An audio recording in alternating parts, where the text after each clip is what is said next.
مزید ویڈیوز کے لیے ہمارے چینل ہاؤس آف اسلام کو سبسکرائب کرنا نہ بھولیے۔ شکریہ۔ اللہ کا کلام وہ ہے جو قرآن کا حصہ نہیں لیکن بذریعہ وحی نبی کریم صلی اللہ علیہ وسلم پر نازل وہ بھی ہوا، اگرچہ اس کے بین ہی الفاظ قرآن کریم کی طرح محفوظ نہیں رکھے گئے، لیکن حضور اقدس صلی اللہ علیہ وسلم نے وہ بات اپنی احادیث میں لوگوں کے سامنے بیان فرمائی۔ ایسی احادیث کو کہتے ہیں احادیث قدسی۔ تو یہ بھی حدیث قدسی ہے۔ حضرت ابو ہریرہ رضی اللہ تعالیٰ عنہ روایت کرتے ہیں نبی کریم سرور دو عالم صلی اللہ علیہ وسلم سے، اور حضور نبی کریم صلی اللہ علیہ وسلم اس کو روایت فرماتے ہیں اللہ جل جلالہ، کہ اللہ جل جلالہ نے یوں فرمایا۔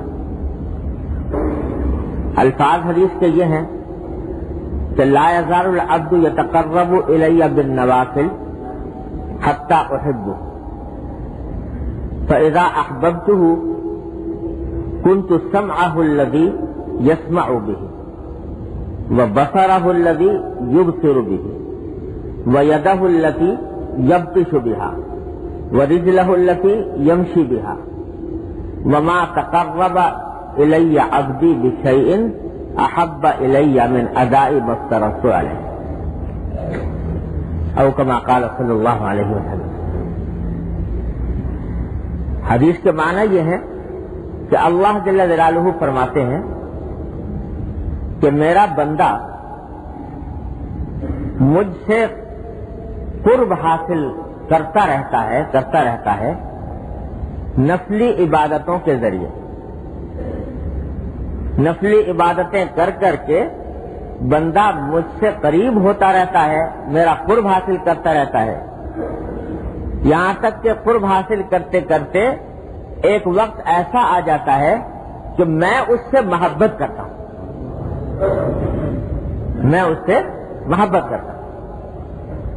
اور جب میں محبت کرتا ہوں تو میں اس کا کان بن جاتا ہوں جس سے وہ سنتا ہے، میں اس کی آنکھ بن جاتا ہوں جس سے وہ دیکھتا ہے، میں اس کا ہاتھ بن جاتا ہوں جس سے وہ پکڑتا ہے، میں اس کا پاؤں بن جاتا ہوں جس سے وہ چلتا ہے۔ اس سے زیادہ اعزاز کیا ہوگا ایک بندے کا کہ اللہ تبارک و تعالیٰ فرما رہے ہیں کہ میں محبت کرنے لگتا ہوں اور میں خود اس کے اعضاء و جوارح کا کام کرنے لگتا ہوں۔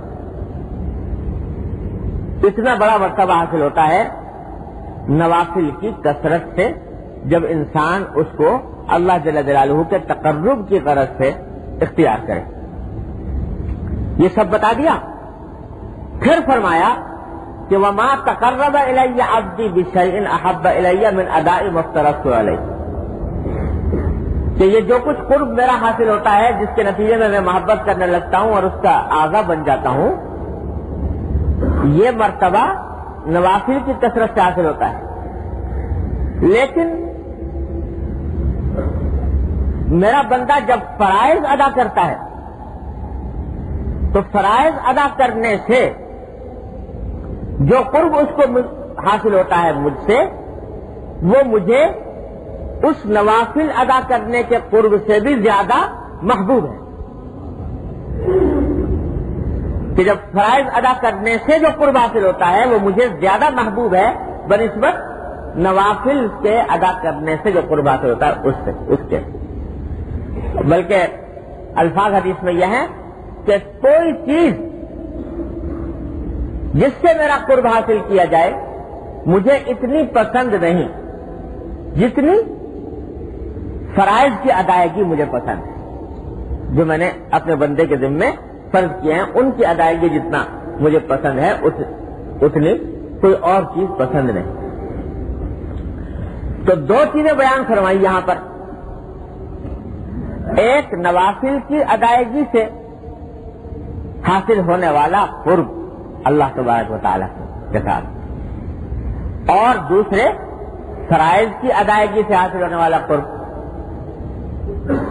پہلے کی کچھ تفصیل بیان فرما دی اور اس کی کیفیت بیان فرما دی کہ یہ قرب ایسا ہوتا ہے کہ میں محبت کرتا ہوں، میں اس کا کان بن جاتا ہوں، میں اس کی آنکھ بن جاتا ہوں، اس کے ہاتھ بن جاتا ہوں، اس کا پاؤں بن جاتا ہوں. اور دوسرے کی کیفیت بھی بیان فرمائی. دوسرے کی کیفیت اس لیے بیان نہیں فرمائی کہ اللہ تبارک و تعالیٰ اپنی رحمت سے عطا فرما دے تو وہ ایسی نعمت ہے لامتناہی کہ اس کی کوئی حد نہایت کی نہیں، اس کو کوئی بیان کر ہی نہیں سکتا. جو اس قرب کا نتیجہ کیا ہوتا ہے جب ادنا درجے کے قرب میں یہ حال ہے کہ اللہ تعالیٰ آنکھ بن گئے ہیں اور ناک بن گئے ہیں اور ہاتھ بن گئے ہیں اور پاؤں بن گئے ہیں، تو اعلیٰ درجے کے قرب میں کیا عالم ہوگا اس کا اندازہ چھوڑ دیا، بیان کرنا ہی چھوڑ دیا کہ وہ بیان میں آنے والی چیز ہی نہیں، وہ اتنی لامتناہی غیر محدود چیز ہے جس سے کوئی حد حساب نہیں. تو دو قرب بیان کرنا اور یہی حدیث در حقیقت صوفیاء کرام کے نزدیک اصل ہے. ان دو اصطلاحوں کی جو آپ میں سے بعض آپ نے شاید سنی ہو. صوفیاء کرام کہتے ہیں قرب جو اللہ تبارک و تعالیٰ کا حاصل ہوتا ہے اس قرب کی دو قسمیں ہیں، ایک قرب نوافل اور ایک قرب فرائض. قرب نوافل اور قرب فرائض، یہ دو اصطلاحات صوفیاء کرام کے یہاں بہت مشہور معروف ہیں. وہ یہیں سے نکالی اسی حدیث سے قرب نوافل اور قرب فرائض. قرب نوافل کیا ہوتا ہے؟ حضرات صوفیاء کرام کہتے ہیں حقیقت تو ان چیزوں کی در حقیقت بیان کرنے سے نہیں ہوتی ہے، اللہ تعالیٰ اپنی رحمت سے ہم کو عطا فرمائے تو اس کے مطابق ہوگی، اس کو دیکھیں گے. میں اس کا ہاتھ بن جاتا ہوں جس سے وہ پکڑتا ہے. کیا مانا کہ میں اس کے وہ ہاتھ سے پکڑے گا ہمیشہ وہی چیز کہ جو جائز ہوگی، حلال ہوگی اور اللہ تبارک و تعالیٰ کی رضا کے مطابق ہوگی. پاؤں بن جاتا ہوں جس سے وہ چلتا ہے. کیا مانا کہ وہ اسی راستے پر چلے گا، اسی جگہ پر جائے گا جو حلال ہوگی، جائز ہوگی، اللہ کی رضا کے مطابق ہوگی، اس کے خلاف نہیں چلے گا. تو یہاں یہ جو کیفیت حاصل ہوئی کہ رذائل مغلوب ہو گئے اور گناہوں سے بچنے کی عادت پڑ گئی، اور اب جو کچھ کر رہا ہے صبح سے لے کر شام تک کی زندگی میں وہ اللہ جل جلالہ کی رضا کے مطابق کر رہا ہے، اس کا نام ہے قرب نوافل. اس کو کہتے ہیں صوفیاء کرام قرب نوافل. اللہ میں یہی قرب عطا فرما دے اپنی رحمت، اللہ تبارک و تعالیٰ اپنی رحمت سے اپنا فضل و کرم. اللہ اکبر، یہ ہے قرب. دیکھو قرب کے لفظی معنی جو اگر دیکھیں تو وہ تو یہ ہے کہ کوئی آدمی پاس بیٹھا ہو. قرب جو ہوتا ہے وہ مکان کے اندر جگہ کے اعتبار سے، یہ عبدالرحمان صاحب بیٹھے ہیں پاس تو یہ میرے قریب ہے، یعنی مکانی اعتبار سے یہ قریب ہے، اس کو قرب کہتے ہیں لغوی اعتبار سے. اللہ جل جلالہ سے کسی شخص کو قرب مکانی تو ہو ہی نہیں سکتا، کیونکہ اللہ جل جلالہ مکان سے ماورا منزہ، وہ کسی ایک جگہ تو ہے نہیں کہ ان کے قریب جا کے بیٹھ جائے آدمی. وہ تو ہر جگہ ہے، ہر کائنات کا کوئی جگہ ایسی نہیں ہے جہاں جو اللہ جل جلالہ کے وجود سے خالی ہو، اور وہ مکان سے ماورا ہے، منزہ ہیں، ان کو مکان کی جگہ کی حاجت نہیں. لہذا قرب اس قسم کا تو ہو نہیں سکتا کہ یہ میرے پاس بیٹھے ہیں میں ان کے پاس بیٹھا ہوں. ایک قرب ہوتا ہے ایسا کہ جس کے اندر رضامندی کا قرب اور محبت کا قرب، رضامندی کا اور محبت کا قرب ہوتا ہے. بھائی یہ تو ہمارے بڑے قریبی دوست ہیں، کہتے ہیں کہ یہ میرے قریبی دوست ہیں. اب کیا رہتے ہو امریکہ میں 7 سمندر پار، لیکن پھر بھی کہا جاتا ہے کہ یہ میرے قریبی دوست ہیں. تو یہ قرب کیا ہے؟ مکانی اعتبار سے تو فاصلہ ہے ہزارہ میلوں کا، 7 سمندر پار کا، لیکن کیونکہ اس کی محبت دل میں ہے اور اس کو میں پسند کرتا ہوں اور اس کے دل میں میری محبت ہے، اس واسطے ہم کہتے ہیں میرا قریبی دوست ہے. اور کیا کہتے ہو؟ اعزا اقربا. اقربا کس کی جمع؟ قریب کی. تو قریب رشتہ دار جو رشتہ دار ہوتا ہے اس کو بھی قریب کہتے ہیں کہ نہیں؟ یہ میرے اعزا اقربا ہیں، یہ میرے قریبی رشتہ دار ہیں. کیا رہتے ہیں آسٹریلیا میں، مکان اور مسافت کے اعتبار سے زمین آسمان کا فرق ہے، لیکن پھر بھی کہتے ہیں کہ قریبی رشتہ دار ہیں، اس واسطے کہ ان سے محبت ہے، ان سے تعلق ہے، ان سے دل خوش ہے، ان کے ساتھ طبیعت ملتی ہے. تو اللہ جل جلالہ سے پہلی قسم کا قرب جو ہے نا پاس بیٹھنے والا، وہ تو ہو ہی نہیں سکتا. لیکن دوسری قسم کا قرب کہ اللہ تبارک و تعالیٰ اس سے راضی ہو اور وہ اللہ سے راضی ہو. اللہ جل جلالہ اس سے محبت فرمائے اور وہ اللہ تبارک و تعالیٰ سے محبت کرے. یہ قرب جو ہے یہ حاصل ہو سکتا ہے بندے کو. اسی قرب کا ذکر فرما رہے ہیں کہ وہ قرب حاصل کرنا چاہتے ہو تو نوافل کی کثرت کرو، نفلی عبادتوں کی. اور نفلی عبادتوں کی کثرت کرو گے تو میں پھر اتنا قرب دوں گا، تمہیں اتنا قرب دوں گا کہ تمہاری آنکھ بن جاؤں گا، تمہارا کان بن جاؤں گا، تمہارا ہاتھ بن جاؤں گا، تمہارے پاؤں بن جاؤں گا. یہ ہے قرب نوافل کہ اس کے ذریعے اللہ تبارک و تعالیٰ کا قرب حاصل ہوتا ہے. تو اس سے بھی اعلیٰ درجہ جو آخر میں فرمایا کہ اس سے بھی اعلیٰ درجہ کیا ہے؟ قرب فرائض. وہ کیا ہے؟ ہمیں تو پہلے کی ہوا نہیں لگی، دوسرے کا کیا پتہ چلے. لیکن بزرگ یہ فرماتے ہیں کہ قرب فرائض اس کو کہتے ہیں کہ جب یہ کام ہو جاتا ہے تو اس کے بعد ایک مرحلہ ایسا آتا ہے کہ وہاں پر آدمی کام تو کر رہا تھا اپنے اختیار سے سب کچھ، پھر انسان اپنے آپ ہی کو بھول جاتا ہے. قرب فرائض میں کون سی حاصل ہوئی کون سی نہیں ہوئی اس فکر میں نہ پڑو، اس فکر میں مت رہو.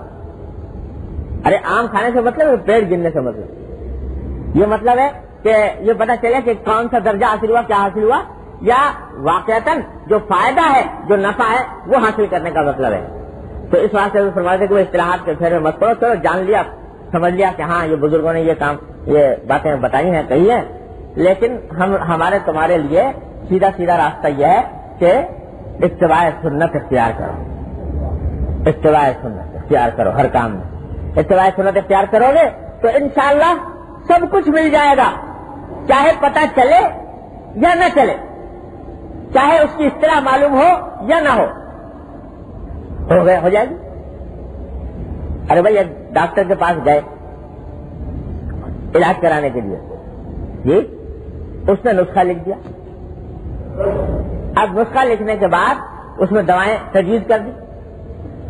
تو اگر کوئی مریض یہ چاہے کہ یہ پتہ چلے کہ یہ دوا کس کام کی اور یہ دوا کس کام کی اور یہ کیا عمل کرے گی اور یہ کیا عمل کرے گی، اور پھر روز جا کے ڈاکٹر سے پوچھا کرے کہ صاحب اب میرے جو کیفیت طاری ہو رہی ہے اس کا کیا نام ہے ڈاکٹری میں، اور اب میں کس مرتبے پہنچا ہوں، کس اسٹیج پہ پہنچا ہوں، مجھے بتاؤ. تو وہ علاج نہیں کراتا. علاج وہ کراتا ہے جو ڈاکٹر کے بتائے ہوئے نسخے پر آنکھیں بند کر کے عمل کرے. ارے بھائی تجھے صحت چاہیے یا تجھے وہ نام چاہیے کہ تجھے کس اسٹیج میں پہنچا ہے وہ چاہیے؟ تو تجھے صحت چاہیے، اور صحت چاہیے تو بس یہ کھاتا رہو نسخہ اور عمل کرتا رہو اس کے اوپر، اور جب اللہ تبارک و تعالیٰ چاہیں گے صحت عطا فرمائیں گے بس ہو جائے گی، تمہارا چنگا ہو جائے گا، قصہ ختم. اب کس درجات سے گزرا، کون سے اسٹیج آئے، اس سے بحث کرنے کی ضرورت نہیں. ہمارے حضرت تو سیدھا سادہ یہ بات ہمیں بتایا کرتے تھے کہ بھائی یہ سیدھا سادہ اس طریقے سے کام کرو اور چلو اللہ کے راستے پر. تو کیا حاصل کہ فرائض بھی انجام دو اور نوافل بھی انجام دو. پھر جو کچھ دینا ہے اللہ تبارک کو دینے والے کو وہ دے گا. تو بندگی تو گدایاں بچت سے مجھ مکن کہ خواجہ خود روی سے بندہ پروری دانت. وہ جانتا ہے تمہیں کیا دینا ہے اور تمہارے ضرف کے کیا مطابق ہے، کیا مناسب ہے. ارے ہر ایک آدمی کا ضرف تھوڑی ہوتا ہے ہر بات کا.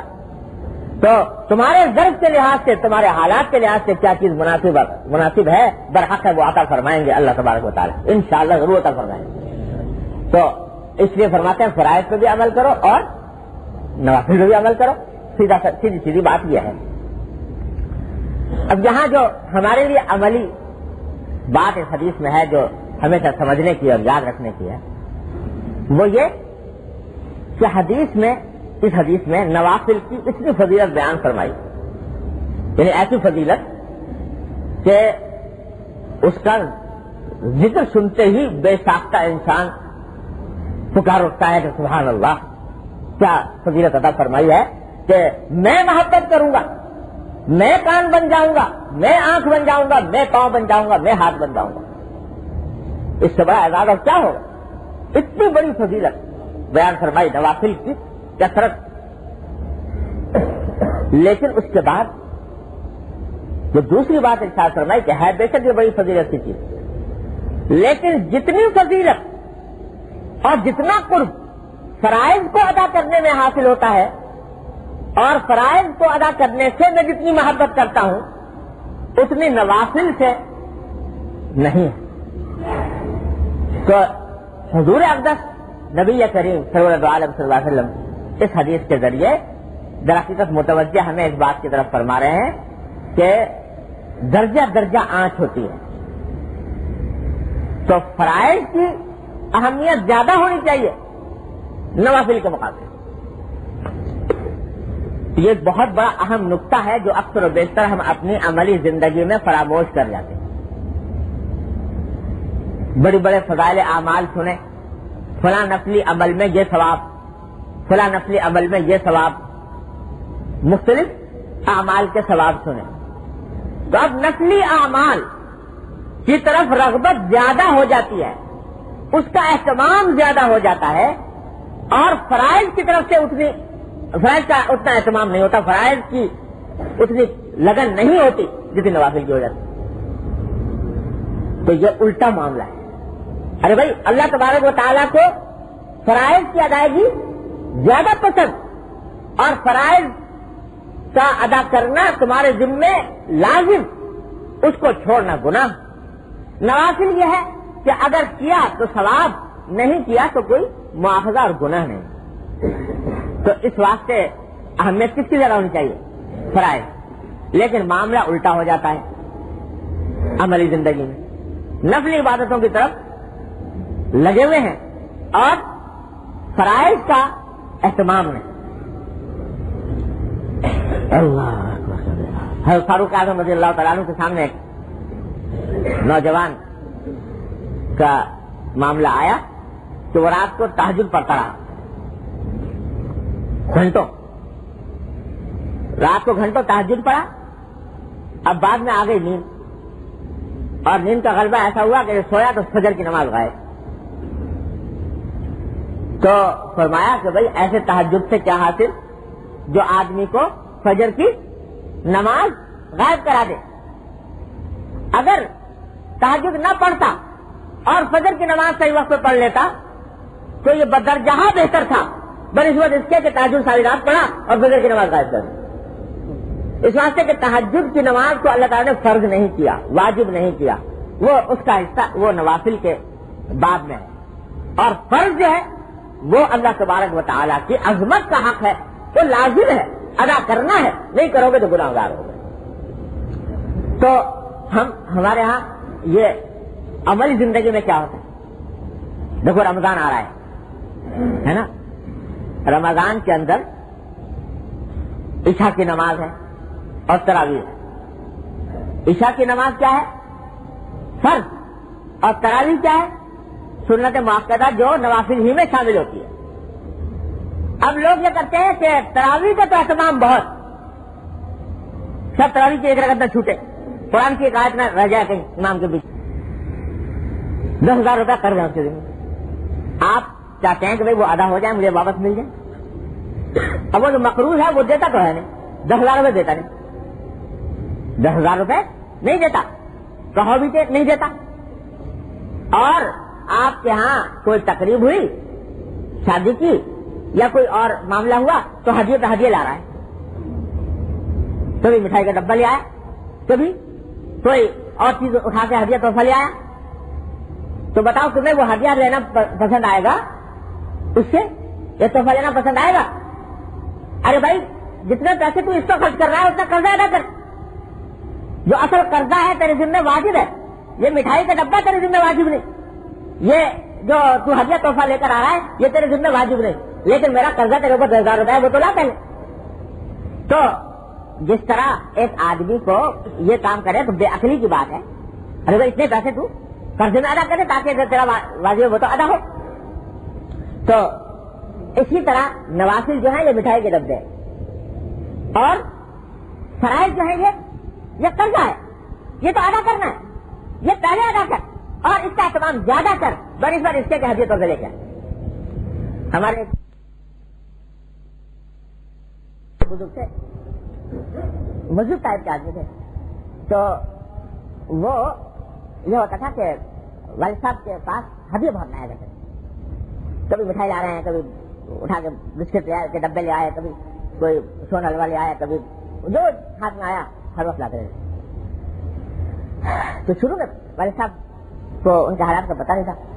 بعد میں پتہ لگا کہ یہ شخص بڑا مقروض ہے, قرضے اس کے ذمہ بہت ہیں اور حالات خراب ہیں.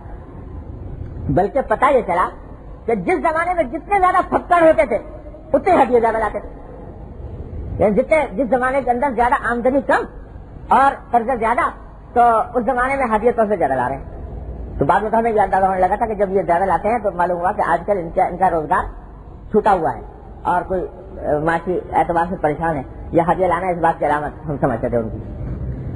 تو جب والد صاحب کو پتا چلا, والد صاحب نے ڈانٹا, یہ کیا حرکت, ارے بھائی قرضے تمہارے ذمے ہیں اور تم ہدیہ کہ جی میں جب آپ کے پاس لاتا ہوں تو اللہ تعالیٰ مجھے برکت دے دیتے اور اللہ تعالیٰ میرے روزگار میں برکت عطا فرما دیتے ہیں. والد صاحب نے فرمایا کہ برکت جو ہے وہ جتنے اپنے ذمے جو قرضہ ہے اس کی ادائیگی میں جو برکت ہے وہ ہدیہ تحفے میں وہ برکت نہیں. ارے بھائی کسی بزرگ کے پاس ہدیہ تحفہ لے جانا یا کسی اپنے دوست عزیز قریب کو ہدیہ تحفہ دے دینا یہ کیا ہے؟ نفلی عمل, مستحب. اور تمہارے اس گردن پر جو قرضے کا بوجھ چڑھا ہوا ہے اس کا اتارنا اتنا ضروری کہ اگر تم اس حالت میں بڑھ گئے تو اللہ تعالیٰ توبہ سے تمہارے اور سارے گناہ معاف فرما دیں گے, لیکن قرضہ معاف نہیں ہوتا, توبہ سے بھی معاف نہیں ہوتا جب تک کہ جس کا قرضہ ہے قرض خواہ وہ معاف نہ کرے, اسے تک معاف نہیں ہوتا. اور حضور اقدس صلی اللہ علیہ وسلم نے اتنی تاکید فرمائی کہ اگر پتہ چلا کہ کسی کا انتقال ہو گیا اور اس کے ذمہ قرضہ تھا, قرضہ نہیں ادا کر سکا, حضور اقدس صلی اللہ علیہ وسلم نے فرمایا کہ بھائی میں نہیں نماز پڑھتا ان کی جنازہ. صحابہ کرام کو فرمایا کہ تم پڑھ دو, میں نہیں پڑھتا. یہ شخص قرضہ اپنی گردن پر لے کے گیا.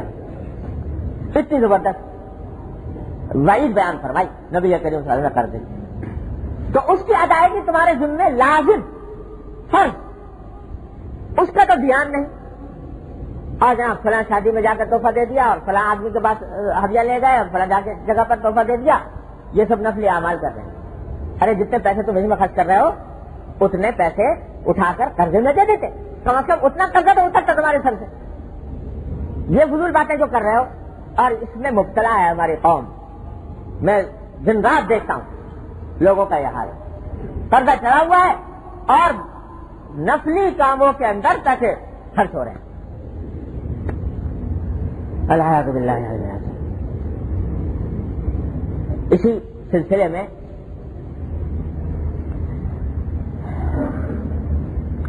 یہ جو قرآن کریم کی آیت نازل ہوئی, اللہ تبارک و تعالیٰ نے فرمایا لن تنالوا البر حتی تنفقوا مما تحبون, کہ جب تک تم اپنی محبوب چیزوں میں سے اللہ تبارک و تعالیٰ کے راستے میں خرچ نہیں کرو گے, اللہ تبارک و تعالیٰ کے ہاں نیکی کا مرتبہ حاصل نہیں ہوگا. یہ آیت نازل ہوئی. اور انفاق کی اور آیتیں جو اللہ کے راستے میں خرچ کرنے اور کسی غریب کی مدد کرنے کا جو ثواب ہے 700 گنا, 700 سے بھی زیادہ, یہ جب آیتیں نازل ہوئیں تو صحابہ کرام تو حریص تھے خیرات کے اور نیک کاموں کے. انہوں نے صدقہ پہ صدقہ کرنا شروع کر دیا اور اتنا کیا کہ کسی نے اپنا سارا ہی کچھ صدقہ کر دیا, جو کچھ مال تھا سارا کا سارا اٹھا کے اللہ کے راستے میں دے دیا. یہاں تک کہ بچے بھوکے رہ گئے, بیوی بچے بھوکے رہ گئے اور سارے میں صدقہ کر دیا. تو آخر میں اس کے اوپر آیت نازل ہوئی ہے جو مشہور آیت ہے, لوگوں کو بکثرت یاد ہوتی ہے, یہ سلونک ماذا ينفقون قل العفو.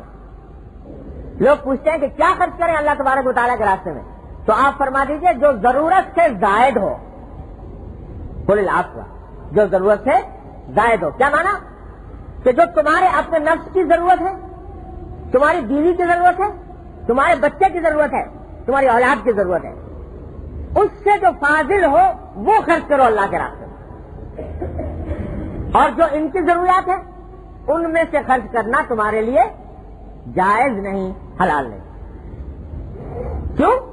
اس لیے کہ اپنے نفس کا حق بھی واجب، اپنی بیوی کا حق بھی واجب، اپنی اولاد کا حق بھی واجب۔ اگر تم نے ان کو تو رکھ دیا بھوکا اور 50 بھوکوں کو کھلا دیا، ان 50 بھوکوں کو کھلانا تمہارے ذمے فرض نہیں تھا، ہاں نفل تھا، مستحب تھا، اور ان کا کھلانا فرض تھا۔ یہ فرض میں تو کر دی کوتاہی، یعنی بچے جو ہے بھوک سے بلک رہے، بیوی کا نفقہ نہیں دیا اور باہر خرچ کرتے پھر رہے، تو قرآن نے منع کرا یہ کرنا جائز ہے۔ ضرورت سے جو زائد ہو وہ خرچ کرو، کیوں؟ اس لیے کہ ان کا حق واجب ہے، فرض ہے، وہ پہلے ادا کرو، اس کے بعد پھر آگے دیکھو کہ دوسرا کام اگر کمر کس کے ساری رات کھڑے رہے اس کا تو بڑا اہتمام، لیکن اور راتوں میں نہ عشاء نہ فجر نہ مغرب، جب شب قدر آئی تو سارے دھندے چھوڑ کر، سارے کاروبار چھوڑ کر اور لگے ہوئے ہیں شب قدر بنانے کے اندر، اور عام دنوں میں جب شب قدر گزر گئی تو نہ نماز ہے، نہ روزہ ہے، نہ مغرب ہے، نہ عشاء ہے، نہ فجر ہے۔ تو بھائی نوافل کی طرف تو اتنا اہتمام، اگر ساری شب قدر میں کوئی آدمی سوتا ہی رہے فرض کرو، اور عشاء کی نماز جماعت سے پڑھ لے، فجر کی جماعت سے پڑھ لے، اللہ تعالیٰ کے یہاں کبھی مواخذہ نہیں ہوگا انشاءاللہ کہ بھائی تم شب قدر میں سوتے رہے تھے، اللہ تعالیٰ کیا مواخذہ نہیں۔ لیکن جو اور دنوں میں تم عشاء قضا کرتے پھرے اور فجر قضا کرتے پھرے اور مغرب قضا کرتے پھرے تو اس کا مواخذہ ہوگا کہ یہ تو ہم نے تمہارے ذمے لازم قرار دیا تھا، یہ کیوں نہیں کیا؟ تو یہ ایک مزاج بن گیا ہے سہولت پسندی کا، تم یہاں سال بھر تو کرو ایش، سمجھے نا؟ اب ایک رات آئے گی تو اس میں جا کے سب اپنا جو کچا چٹا ہے وہ بے باک کر لیں گے حساب کتاب، تو سارے سال ایش کرو، اور ایک شب قدر جو آ رہی ہے وہ اسی کام کے لیے آ رہی ہے کہ اپنے سارا سال جو ہے وہ اس میں جو کچھ کیا کرا تھا وہ سب حساب کتاب برابر کر لیں گے، رات کو ساری رات کھڑے رہ کر۔ تو یہ بڑا دھوکہ ہے، بڑا دھوکہ ہے۔ ارے یہ شب قدر کی فضیلت، نوافل کی فضیلت نوافل ہیں، اور جو اور ساری عبادات ہے، نمازیں ہیں، روزے ہیں، وہ سارے فرائض ہیں، ان فرائض کا اہتمام زیادہ چاہیے بنسبت ان نوافل کے اہتمام۔ تو اس واسطے الٹا کر دیتے ہیں معاملہ۔ حضور اقدس صلی اللہ علیہ وسلم نے اس حدیث قدسی میں یہ بتا دیا کہ بے شک نوافل سے بڑا قرب حاصل ہوتا ہے، لیکن نوافل سے قرب حاصل ہونے سے بھی اعلیٰ درجہ جو ہے وہ فرائض کے قرب کا ہے، فرائض کے ذریعے حاصل ہوتا ہے۔ تو اس طرز عمل سے بچنے کی ضرورت ہے۔ یہ سن لیا کہ صاحب کسی بزرگ کے مجلس میں جانے میں بڑا ثواب، تو وہاں چلے گئے ثواب کی غرض، اور اپنا صبح سے لے کر شام تک کے جتنے مشغولیات ہیں وہ سب شریعت کے خلاف ہو رہے، سود بھی ہو رہا، رشوت بھی کھائی جا رہی، غیبتیں بھی ہو رہی، جھوٹ بھی ہو رہا، اور یہ سب کام ہو رہے ہیں، اور ساتھ ساتھ یہ جو بھائی کسی وقت جائیں گے جا کے بیٹھ کے یہ اپنا حساب کتاب برابر کر لیں گے، کہیں جا کے کسی بزرگ سے دعا کرا لیں گے کہ حضور ہمارے لیے دعا کر دیجیے، وہ دعا کر دیں گے، بس چھٹی ہو جائے گی۔ تو یہ طریقے عمل ہمارے ہاں پھیلا ہوا ہے کہ اگر دین کی طرف کوئی آتا ہے تو نوافل کا اہتمام ضرور کر لیتا ہے کچھ تھوڑا بہت، اور فرائض سے غافل ہوتا ہے۔ ارے فرائض کا معاملہ یہ ہے کہ اللہ تبارک و تعالیٰ فرائض کو ادا کرنے کی صحیح توفیق عطا فرما دے اپنی رحمت سے، تو انشاءاللہ گارنٹی ہے جنت کی گارنٹی ہے فرائض سے۔ وہ ایک اعرابی دیہاتی کا واقعہ آپ نے سنا ہوگا، حدیث میں آتا ہے کہ وہ حضور اقدس صلی اللہ علیہ وسلم کی خدمت میں حاضر ہوئے، آ کر عرض کیا کہ رسول اللہ کیا کیا میرے ذمہ ہے فرائض؟ تو حضور اقدس صلی اللہ علیہ وسلم فرائض بتا دیے کہ یہ 5 نمازیں ہیں، اور یہ روزہ ہے، اور زکات ہے، اور حج ہے، یہ بتا دیا۔ تو جب سن لیا تو سن کر کہا قسم کھا کر کہ میں اللہ کی قسم کھا کر کہتا ہوں کہ جو آپ نے بتایا نہ اس پہ کمی کروں گا نہ زیادتی کروں گا،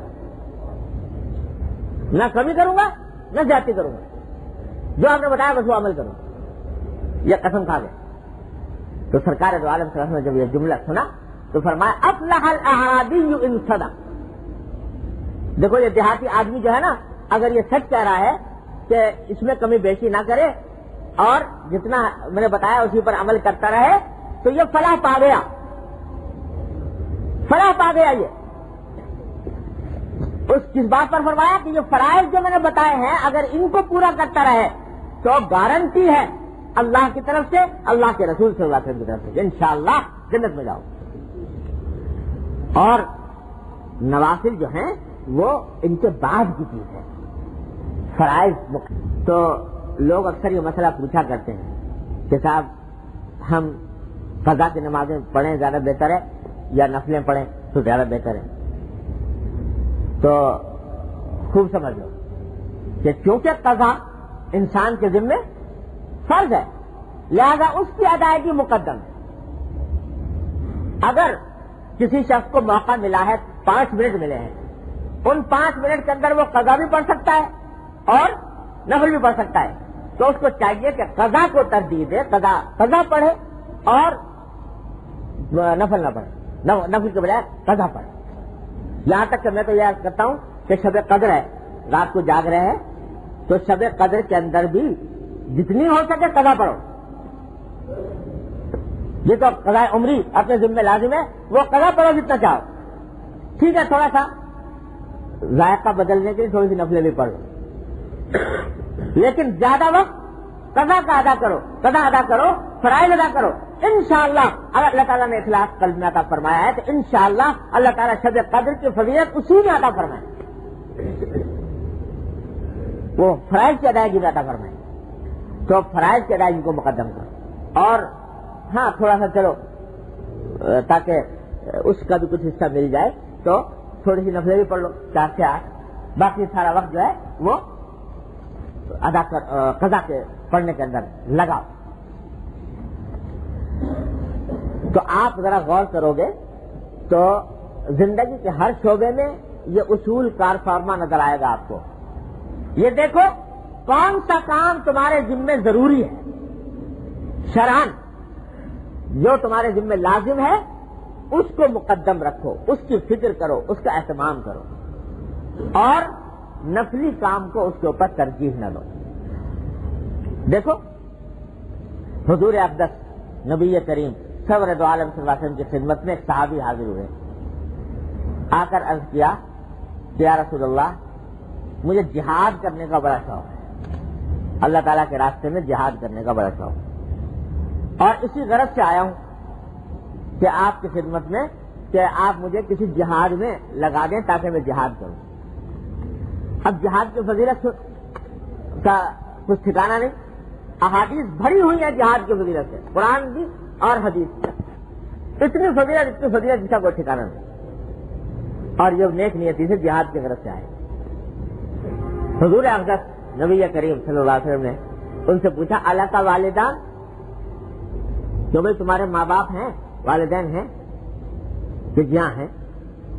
تو فرمایا فَفِيهِمَا فَجَاهِدْ، تو ان کی خدمت کر کے جہاد کرو۔ کیا مانا کہ اس وقت جو تم آئے ہو نا، اس وقت جہاد تمہارے ذمے فرض عین نہیں، اور والدین تمہارے زندہ ہیں، ان کی خدمت فرض عین ہے، لہٰذا اس فرض عین کو چھوڑ کر جہاد میں آ کر جو شامل ہو رہے ہو اس میں فضیلت حاصل نہیں ہوگی، وہاں جا کر خدمت کرو۔ یہ اصول بیان فرماتے ہیں۔ اب جہاد جیسی فضیلت والی چیز اس کو اس کام کے لیے چھوڑ دیں۔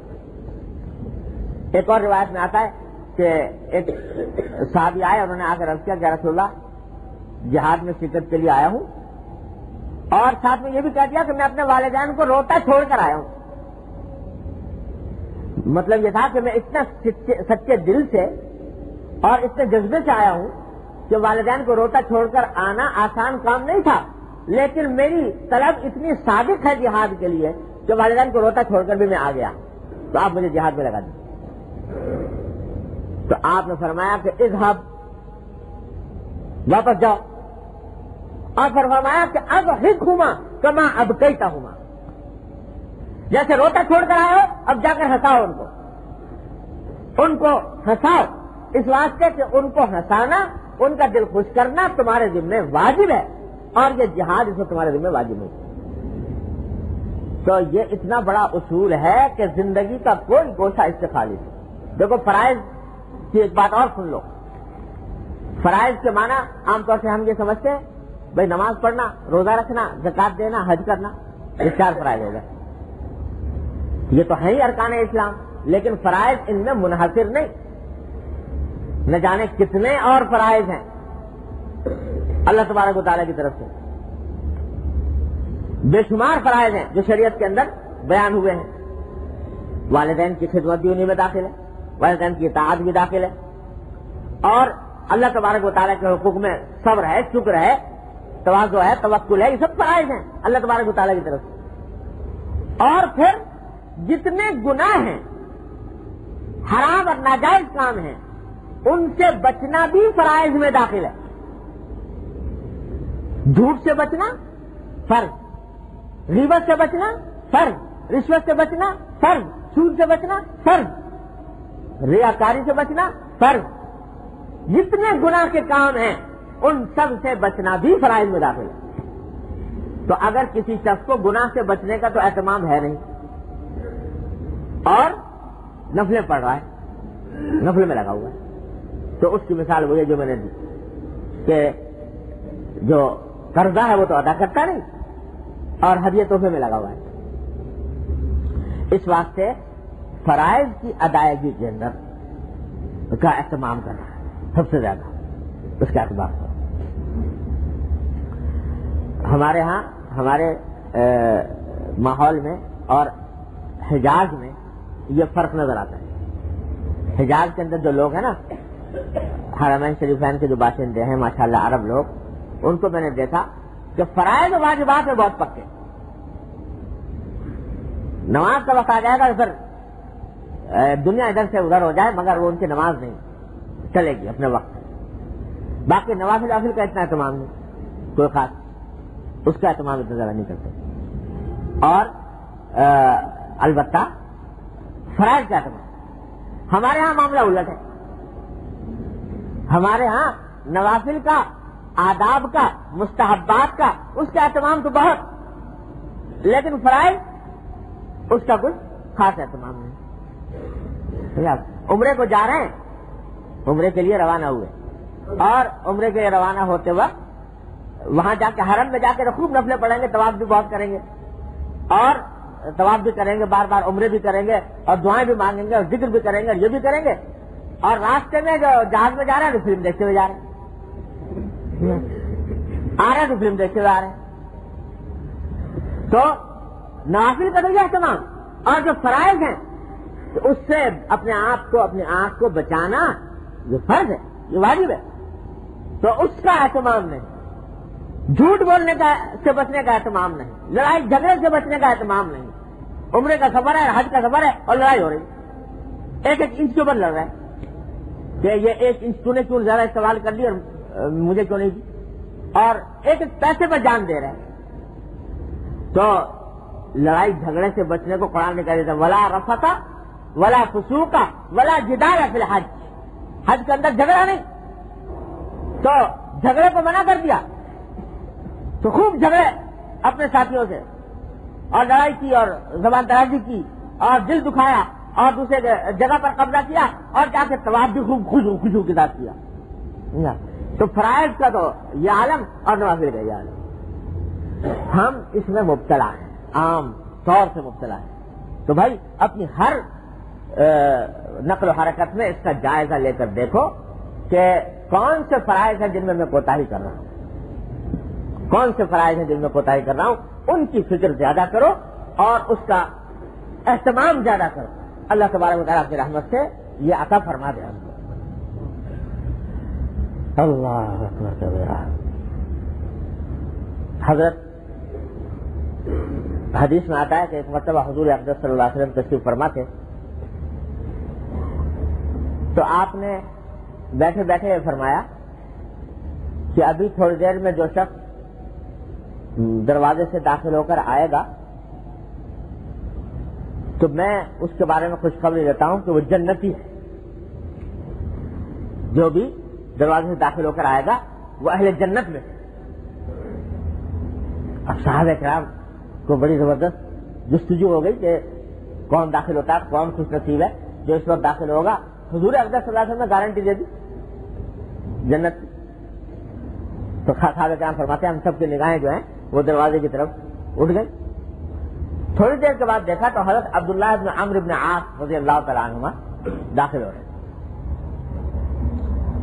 حضرت عبداللہ بن عمرو بن عاص کے صاحبزادے وہ داخل ہو رہے ہیں. تو ظاہر ہے کہ وہی مصداق بنے حضور اقدس صلی اللہ علیہ وسلم کی اس بشارت برسایا کہ کیسی خوش نصیب ہیں جن کے بارے میں حضور اقدس صلی اللہ علیہ وسلم نے یہ بشارت دی. سر آ کے بیٹھ گئے. جب جانے لگے مسجد سے ختم ہوئی تو ایک صحابی جو راوی ہے, مجھے نام یاد نہیں رہا, جو اس حدیث کے راوی ہیں, انہوں نے وہ کہتے ہیں کہ میرے دل میں خیال پیدا ہوا کہ اتنا بڑا آدمی جس کو حضور اقدس صلی اللہ علیہ وسلم نے بشارت دی ہے تو جا کے مجھے دیکھنا چاہیے کہ یہ کیا عمل کرتا ہے, کون سے ایسے اعمال ہیں جو یہ انجام دیتا ہے کہ اتنی بڑی فضیلت اس کو حاصل ہوئی, حضور اقدس صلی اللہ علیہ وسلم نے بشارت دی. تو کہتے ہیں میں پیچھے لگ گیا اور جا کر ان سے درخواست کی کہ میں کچھ دن آپ کے ساتھ رہنا چاہتا ہوں, 2-3 روز میں آپ کے گھر میں آپ کے ساتھ رہنا چاہتا ہوں. مقصد یہ تھا کہ ان کے ساتھ رہیں تو دیکھیں یہ کیا کرتے ہیں گھر میں جا کے, رات کو کس وقت اٹھتے ہیں, رات کو کیا عبادت کرتے ہیں وغیرہ وغیرہ. کہتے ہیں 3 دن رہا ان کے گھر میں. ہر وقت یہ خیال ہوتا تھا کہ جا کے ابھی مصلی میں بیٹھے ہوں گے, کچھ ذکر کریں گے, کچھ نفلیوں سے پڑھتے ہوں گے. رات کو دیکھا تو کچھ بھی نہیں, وجہ سے سو رہے اور کوئی خاص مطلب کوئی نمایاں بات نظر نہیں آئی. جو آخر دور وقت میں جیسے اور اٹھا کرتے تھے تو وہ بھی اٹھے, ہم بھی اٹھتے تھے وہ بھی اٹھتے, اور نماز جس طرح ہم پڑھتے وہ بھی پڑھتے. 2-3 دن گزر گئے تو کوئی بات سمجھ میں نہیں آئی کہ ایسی کیا خصوصیت ہے کہ ان کو اتنی بڑی فضیلت عطا کی گئی. تو آخر میں نے ان سے جا کر عرض کیا کہ حضرت اصل میں میرے رہنے کا منشا یہ تھا کہ میں نے حضور اقدس صلی اللہ علیہ وسلم سے آپ کے بارے میں جو خوشخبری سن لی تھی تو میں دیکھنا چاہ رہا تھا کہ آپ کیا عمل کرتے ہیں خاص, وہ میں بھی کروں. تو کچھ نظر تو آیا نہیں, تو آپ جس طرح اور ہیں اسی طریقے سے آپ بھی. تو عبداللہ بن عمرو بن عاص رضی اللہ عنہ نے جواب میں فرمایا کہ بھائی مجھے تو کچھ خاص عمل تو مجھ سے کچھ خاص ہوتا نہیں, البتہ اتنی بات ہے کہ جو فرائض ہیں واجبات ہیں الحمدللہ وہ ادا کرتا ہوں, اور اس بات کا اہتمام کرتا ہوں کہ مجھ سے کوئی گناہ سرزد نہ ہو اور کسی اللہ کے بندے کو مجھ سے تکلیف نہ پہنچے, کسی اللہ کے بندے کو تکلیف نہ پہنچے, کسی کی غیبت نہ کروں, کسی کو دکھ نہ پہنچاؤں, کسی کو تکلیف نہ دوں, یہ بس اہتمام کرتا ہوں, بس اور تو کچھ مجھ سے بن پڑتا ہے. تو اس بات پر بشارت دیتی نبی کریم سرور دو عالم صلی اللہ علیہ وسلم جنت. تو فرائض و واجبات بچا لاؤ اور جو تمہارے ذمہ حقوق ہیں اللہ کے اور اللہ کے بندوں کے وہ صحیح ادا کر لو, تو اس کے بعد پھر انشاءاللہ اللہ تبارک و تعالیٰ کی طرف سے رحمت ہے, رحمت کے دروازے کھلے ہوئے ہیں. تو بھائی بات لمبی ہو گئی, کہنا آپ سے یہ چاہ رہا تھا کہ اس حدیث سے 2 باتیں معلوم ہوئی نا, ایک نوافل کی فضیلت اور ایک واجبات و فرائض کی فضیلت, اور ساتھ میں یہ بھی بتا دیا اس حدیث میں کہ فرائض کے ذریعے جو قرب حاصل ہوتا ہے اللہ تبارک و تعالیٰ کا وہ نوافل کے ذریعے حاصل ہونے والے قرب سے بہت اعلیٰ درجے کا ہے, لہذا اس کا اہتمام زیادہ ضروری ہے. وہ کر لو تو اس کے بعد پھر نوافل کے اہتمام سے اللہ تبارک و تعالیٰ اور زیادہ درجات تمہارے بیان کرتے ہیں, تو وہ مزید فضیلت کی چیز ہے. اب اس کا مطلب یہ مت سمجھیے گا کہ نوافل کی کوئی بے وقتی ہو گئی یا اس کی اہمیت کم ہو گئی. نوافل کی اہمیت کم نہیں ہوئی, فرائض کی اہمیت بڑھی. نوافل کی اہمیت اپنی جگہ پر اور فرائض کی اہمیت اس سے زیادہ, اس کا اہتمام زیادہ کرنے کی ضرورت ہے. اب نوافل کی جو بات اس میں آئی ہے تو اب وقت نہیں رہا, تو انشاءاللہ اللہ تعالیٰ نے توفیق عطا فرمائی تو اگلے جمعہ میں عرض کروں گا. اب دعا فرما لیجیے. اللهم صل على سيدنا مولانا محمد وعلى ال محمد كما صليت على ابراهيم وعلى ال ابراهيم انك حميد مجيد. ربنا ظلمنا أنفسنا وإن لم تغفر لنا وترحمنا لنكونن من الخاسرين.